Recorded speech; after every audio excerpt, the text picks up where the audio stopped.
Kalau begitu, tadi Pak Ridwan bilangnya kalau Pak Jokowi ini sudah jadi kader Golkar. Saya konfirmasi dulu, Pak Jokowi itu statusnya di PDI Perjuangan masih sebagai kader atau enggak nih, Bang Deddy? Soal Jokowi kok tanya saya, Mas. Tanya sendirilah kemana-mana. Tapi dari DPP sudah Jokowi ya suka-suka dia masih lah mau tercatat jadi nggak sih kader sebetulnya? apa. Hah? Ya Jokowi suka-suka dia mau jadi kader mana, kader siapa yang dia penguasa tertinggi. Hmm. Tetapi kalau sejarahnya kan sebagai partai politik, ya beliau setahu saya pertama kali masuk partai politik, dia ada di PDI Perjuangan. Tuh kalau partai politik, sejak awal dia masuk politik kan ketika mencalonkan diri sebagai wali kota Solo, bukan sebagai pengusaha. Itu kalau partai politik ya. Hmm. Dan kemudian kalau soal isu Pak Jokowi mau ke Golkar, saya kira sudah isu basi itu, isu lama. Karena diawali dengan apa? Dulu kabarnya kan Gibran mau diampikan, mau ke Kuning. Hmm. Kalau saya pribadi melihat wajar, wajar banget itu. Kenapa? Dulu Pak Jokowi itu kan wong cilik, orang biasa dari pinggir kali di Solo. Jadi ketika dia berpikir politik, dia kemudian bergabung dengan wong cilik, kaum marhaen di PDI Perjuangan, itu wajar dan sepantasnya. Jadi kalau sekarang ada kabar anaknya atau beliau sendiri mau cari tempat berteduh, tidak membajak sawah bersama rakyat-rakyat kecil, ya itu sangat masuk akal gitu kalau menurut saya.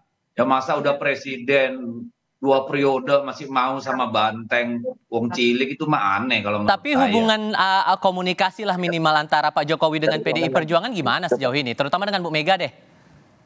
Hubungan bagaimana, orang cita-cita dia menghancurkan PDIP kok masih ada hubungan, dari Hmm. mana?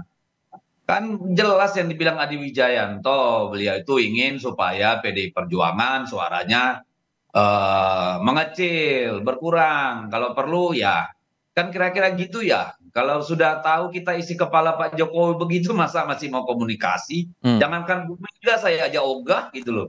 Oke, Mas Adi, Anda meresponnya gimana? Mengonfirmasikah bahwa isu ini akan menjadi kenyataan atau ada pandangan lain? Ya saya kira memang secara prinsip apakah Jokowi akan ke Golkar ataupun tidak, tentu harus ada mutual interesting, Mas. Apa itu mutual interesting? Tentu ada kepentingan bersama yang saya kira menjadi titik temu antara Jokowi dan Golkar. Yang menjadi pertanyaan sekarang adalah apakah Golkar akan menerima Jokowi sebagai bagian dari keluarga besar mereka? Pada level Jokowi juga apakah Pak Jokowi juga mau ke Golkar? Kalau kemudian keinginannya ini tepuk sebelah tangan, saya kira memang Jokowi ke Golkar itu hanya menjadi isopan jempol belaka, hanya menjadi isu, menjadi gosip yang agak sulit untuk bisa dibuktikan di kemudian hari. Per hari ini misalnya kita tidak pernah mendengar misalnya Jokowi secara serius ingin ke Golkar, sekalipun isunya sudah lama ya. Ada narasi-narasi yang dimana Pak Jokowi punya intensi bagaimana untuk terus mempertahankan pengaruh dan kekuasaan politiknya, ya salah satunya adalah menjadi bagian dari partai politik besar. Salah satunya adalah Golkar, karena kalau Pak Jokowi di PSI, tentu pengaruh politiknya pasca sudah tak lagi jadi presiden akan tidak terlampau signifikan. Tapi kalau Pak Jokowi sudah menjadi bagian dari Golkar, kemungkinan besar determinasi dan pengaruh politiknya itu akan terus bisa dipertahankan untuk beberapa tahun ke depan yang akan datang ya.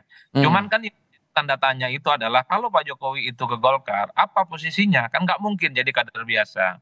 Kalau Pak Jokowi ke Golkar, apa yang kemudian dianggap signifikan? Kan kemungkinannya dua. Kalau tidak ketua umum, yang kedua adalah dewan-dewan yang saya kira sudah banyak di Golkar ya. Ada dewan kehormatan, ada dewan pengarah, dan seterusnya dan seterusnya.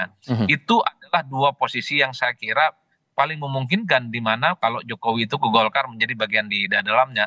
Jadi sekalipun Pak Jokowi itu menjadi dewan kehormatan, dewan pakar, dewan apapun judulnya nanti, saya kira posisi itu juga tidak terlampau strategis karena bukan menjadi veto player yang bisa memutuskan kemana arah kebijakan politik partai. Satu yang paling rasional ketika Pak Jokowi ingin terus mempertahankan pengaruh politiknya, tentu adalah ketua umum. Nah, yang menjadi tanda tanya, syarat untuk menjadi ketua umum di Golkar itulah yang kemudian yang disampaikan Pak JK tadi di pengantarnya nggak gampang. Jadi angkot harus kader 5 tahun dan seterusnya. Tapi kita tidak pernah tahu, Mas, bagaimana mekanisme internal Golkar itu. Seakan-akan Golkar ini sangat cair, sangat mudah untuk merangkul Oke. kader-kader non Golkar untuk menjadi bagian keluarga besar di dalamnya. Karena ada, kalau kita pelajari dari kita runut ke belakang lagi kan pernah ada isu Munaslup, upaya untuk menurunkan Erlangga Hartarto lewat Munaslup dan menggantikannya lewat menggantikannya dengan sosok Luhut Binsar Panjaitan nih Pak Ridwan. Apakah pola ini sama dan kabarnya juga Pak Jokowi diposisikan nanti sebagai anggota Dewan Pembina? Apakah kabar itu juga betul atau tidak? Atau Ketua Dewan Pembina maksud saya. Itu isunya betul atau tidak? Tapi jawabnya nanti ya Pak Ridwan. Kita akan jeda sebentar, kami akan segera kembali. Iya.